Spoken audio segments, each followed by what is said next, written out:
मी सुनेत्रा अजित पवार गांभीर्यपूर्वक प्रतिज्ञा करते की कायद्याद्वारे स्थापित झाले आहे अशा भारताच्या संविधानाबद्दल मी खरी श्रद्धा व निष्ठा बाळगेन। मी भारताची सार्वभौमता व एकात्मता उन्नत राखीन।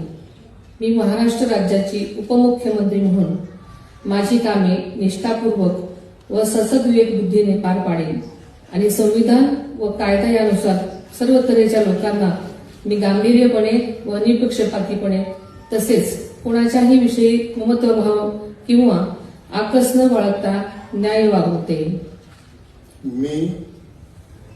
मी सुनेत्रा अजित पवार गांभीर्यपूर्वक प्रतिज्ञा करते की महाराष्ट्र राज्याची उपमुख्यमंत्री म्हणून माझ्या विचारार्थ आणली जाईल किंवा मला ज्ञात होईल अशी कोणतीही बाब अशी उपमुख्यमंत्री म्हणून माझी कामे यथायोग्य पार पाडण्यासाठी आवश्यक असेल ते खेरीज करून एरवी मी कोणत्याही व्यक्तीला किंवा व्यक्तींना प्रत्यक्षपणे वा अप्रत्यक्षपणे कळवणार नाही किंवा त्यांच्याकडे उघड करणार नाही।